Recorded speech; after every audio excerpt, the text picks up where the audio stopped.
All right, so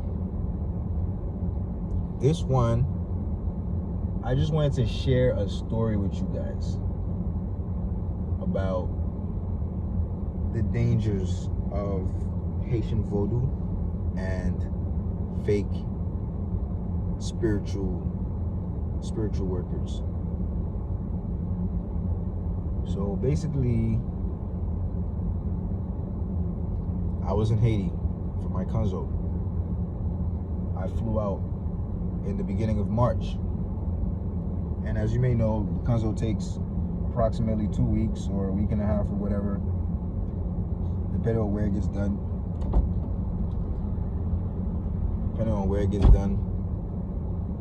And yeah, so I was out there for I was supposed to be out there for 2 weeks, 2.5 weeks. But I would say my second or third day inside the Jevo, Corona hit the United States and everything was completely shut down. So despite the fact that I was supposed to return the last week of March, I wasn't able to do so, and I was basically out there for I was out there until basically they opened the country back up for flights coming in and out of the country. And while I was out there, there's a cousin of mine who, maybe I should leave that light on. But yeah, there's a cousin of mine who basically was seeking spiritual help. But this cousin of mine had contacted me, I would say a year and a half ago, and he would just tell me things like he had certain dreams for me. And that, you know what I'm saying? He's basically trying to tell me we should serve the spirits together or whatever.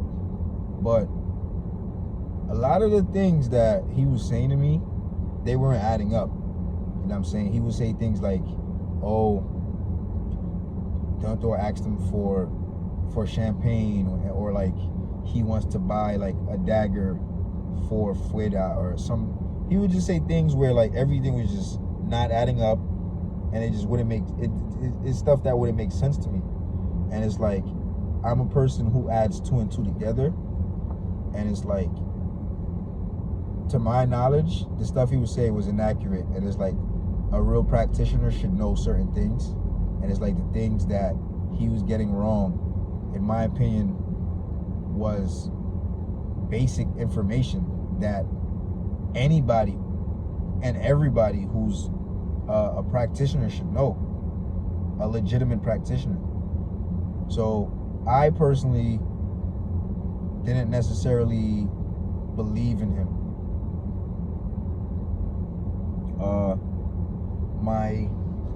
My spiritual family, one of the members, lived in an area close to where my cousin's girlfriend lived, and my cousin would go visit his girlfriend frequently. And through going to his girlfriend's house frequently, he bumped into one of my cousin brothers.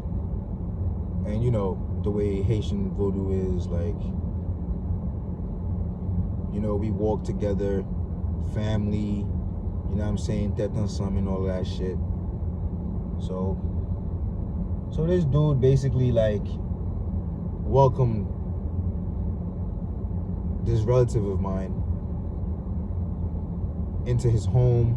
He basically opened the doors for him. And now my cousin was somewhat part of the team. And this is all going on without me knowing, by the way. So we get to Haiti, and this guy comes over. And I'm like, huh? I'm like, oh, y'all cool with him like that? And he needed some spiritual help with stuff or whatever. And of course, me being from America and me being somewhat financially stable, I had to pay for it. I didn't want to do it, to be honest. I don't like wasting my money. But a spirit insisted that I help him out because he's family or whatnot. And I'm the kind of person, honestly, I have so much respect for the spirits that generally, whenever they ask me to do something, I normally comply, even if it's not something that I wish to do, or you know what I mean? So I comply, I help out, I spend my money helping my cousin and his girlfriend take spiritual baths, get their heads washed. I basically paid for these motherfuckers to get on their feet. And one of the things my cousin told me is that he's never been possessed, and he's never, you know, had spirits dance in his head and shit. I get to Haiti and it's like him and his girlfriend are getting possessed as if like they were the only people possibly that can get possessed. Like these motherfuckers was getting possessed like left and right. But one thing that was odd is his girl comes over and Ogu is there, and then she just like starts to pretend like she's possessed, like like the spirit's coming in and shit. Spirit comes and it's Frida, my wife, my spiritual wife. It's Frida. And Frida asks me for a cigarette. And I'm like, a cigarette? I look at Ogu and I'm like, a cigarette? And Ogu's like, hey, give her the cigarette. She wants a cigarette, give her the cigarette. The general said give her a cigarette. I gave her a cigarette. But me, I'm still, like, the Frida that I know, the Frida that I'm married to, is like, let's just say I go to one of her events and I smoke, that, like, while this event's going on, when she comes, it's almost as if she does not know me. Despite the fact we're married and this and that, she doesn't like smoking so much that, like, she'll look at me right in the eye and she'll, like, greet everybody else who didn't smoke, and she'll look me right in the eye like, who are you, Mr. Cigarette, Mr. Nicotine? So now I'm so used to that Frida, the real Frida, that I'm just like, she's smoking. And I'm like, hey Frida, I don't mean to. And she's speaking as well. And if you know Frida, then you know, like, this shit's not adding up. And she's like, yeah, go ahead, you can smoke. I'm like, I could smoke? I'm like, oh, it's lit. So now, long story short, they both so-called began possessed and shit. And you know, like all people, we bump heads and shit. So it's like me, my spiritual father, and some of my spiritual brothers, we would bump heads. And it's like my cousin and his girl, they would see these things. And whenever like my spiritual father or my spiritual brother is not around, these people would get possessed, and they would pull me aside and give me advice. And unfortunately, some of the advice they were giving me, they were basically telling me that my spiritual family, my spiritual relatives are out to get me. They're out to get me, and things are not looking good for me. And if I keep fucking with them, I'm a goner. Now, in all honesty, at this very point in time, I believed the spirit, because it was like I was bumping heads with my spiritual father and my spiritual brother so much that, like, it sounded believable, you feel me? And while I was out there, I was constantly buying clothes because I'm the kind of guy, like, I'm never gonna lie to you. I'm a kind of dude that, like, I like to look good and stay fresh and clean and, you know, have new clothes and, you know what I'm saying? Like, I just like, you feel me? I just like looking good and smelling good and having drip. You feel me? For those who don't know, drip is basically, you know, drip is basically like nice clothes and shit like that. I like having drip. So I spent a lot of, I wouldn't say a lot of my money, but I spent a portion of my money buying clothes while I was in Haiti. It was just, you know what I'm saying? It was kind of therapeutic for me. I don't know if you ever heard of like retail therapy or whatever, but it was somewhat therapeutic for me. And then now my cousin, I told him, I was like, yo, cuz, or yo, kuz, in Creole, kuz. I was like, yo, kuz, le man li, ma pite tout baye pou, mwen samdou, tout si mayo football mwen, tout baye, si chen match di, baye, ma kite yo tout pou. So I basically told my cousin, yo, when I leave, I'm gonna leave all my drip for you, bro. All my shit, I'm gonna leave that for you. And I had this one specific soccer jersey that, like, I loved, Brody. I loved this soccer jersey. It was like a Barcelona jersey. And I went through a lot to get that jersey, bro, because them shits was hard to find in Haiti at that time. I went through a lot to get that shit. Excuse my language, to get that. And for me, I got it. And it was like, that shit disappeared around when it was time for me to go home. And I'm the kind of person, bro, when I become emotionally attached to something, I'm not letting it go. I'm not letting it go. And I'm just like, yo, where the fuck? I'm like, yo, son, where the fuck my shirt at? So now, I'm start looking for my shirt. You feel me? I start looking for my shirt. And shit. Can't find my shirt, so now I'm getting tight. I'm getting tight because that's my favorite shirt, and I'm not jacking niggas. I'm not agreeing to people taking my shirt, bro. Not that shirt. Y'all could take some other shirt, but not that one. So now my head start getting hot. When my head start getting hot, you feel me? That Latibonese shit come out of me, bro. So I'm like, damn. So I start talking crazy. I start talking hot. I start talking that under your talk. And I'm thinking, I'm like, nah, I'm not gonna do it like that. You feel me? Nobody gotta get hurt. I'm like, nobody gotta get hurt. I know how I'm gonna deal with this. So now, basically, I'm like, fuck. I'm like, fuck dropping whoever took my shit. What I'm gonna do is, I start talking hot now. I'm like, yo, matter of fact, this is what I'm gonna do. I'm like, first of all, when I leave here, I'm not leaving none of my shit for nobody. When I get to America, don't nobody hit me up like, yo, bro, I'm fucked up. I need some bread. That's A. And B, when I do come back, don't nobody expect me to bring shit back. Now everybody get mad quiet. And then my cousin disappears. Nigga comes back 5 minutes later with my Barcelona shirt. I'm like, oh, okay. I'm like, now you know where it's at. I'm like, all right.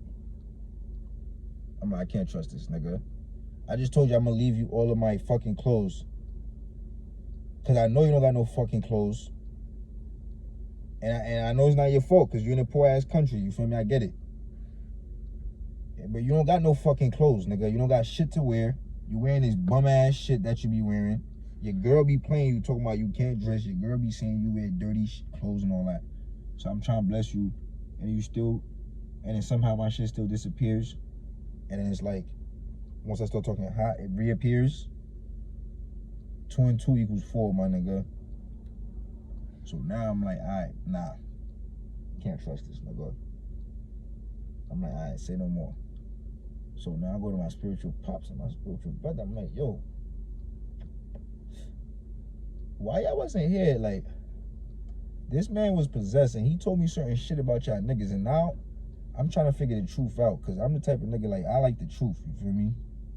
So I'm like, I explained to them what the spirits in this nigga head say, and these niggas is like, what? The spirit said what? As a spiritual worker, you do not let people accuse you of certain things. Certain accusations can get you killed. So they were not happy. They were eating food. Literally, food was just cooked. Food was just served. We probably took about like 10, 15 spoons of food each from our plates. Once they heard this shit, these niggas slammed their plates on the table. They was like, yo, bro, you stay your ass right here. We're going to that nigga's crib right now, and we're going to go figure this shit out, because this shit is not a joke. This shit is not a joke, and we got to figure this shit out. Instantly, from their reactions, I already knew, like, my cousin was lying based on the way they reacted, because the way they reacted, they was not with it. You feel me? They was not with it. So we go over there and shit. And long story short, my cousin and his girl, they do not have no spirits that fucking dance in their head. They're pretenders. They're fakes. They're scammers. And their motive was pretty much to divide and conquer. Try to get me to basically part ways with my spiritual family and basically fuck with them and look at them as if they're my spiritualists. You feel me? And spend my bread on them, or spend my bread with them. So these people had the balls to come around and be fake around the real deal and lie on the real deal. And basically, long story short, they was literally seconds away from death. Literally seconds away from death. And honestly, this kid knows that he was so wrong that, like, he didn't even bother, like, showing up. Because I'm not gonna lie, once this shit became hot, there was a whole meeting that went on. You feel me? Like, there was at least like 10 Asongways in the spot. And I'm talking about Asongways that's not even part of our society. I'm talking about, like, these are high priests from Lord knows where, and there was a whole meeting, and then, like, they basically had to figure out, like, what we're gonna do, what they're gonna do with this kid and his girl. And it's like, basically, what pretty much saved them is they just never showed up to the meetings. They never showed up to the meetings. And that alone basically just showed everybody that they're fake. Everybody already knew they were fake, but it's like in the community, even if you're faking it, people will let you fake it. You know what I'm saying? They look at it like, hey, you want to be fake? You can get ahead and be fake. The spirit's going to deal with you. But I basically made this video to show you guys that, like, in this community, it's like, you don't necessarily know who to trust, man. Even your own flesh and blood, your own family will steal from you, will lie to you, will try to lead you down the wrong path and lead you towards fakeness, you know what I mean? So it's like, this community is a super cutthroat community, man. Like, your own family will try to take food off your plate, bro. Your own family will try to, like, fuck your situation up, bro. Your own family will do this to you, bro. So that was just, you feel me, a quick little story I wanted to show y'all, like, of, like, how this shit really is sometimes, man. Sometimes, like,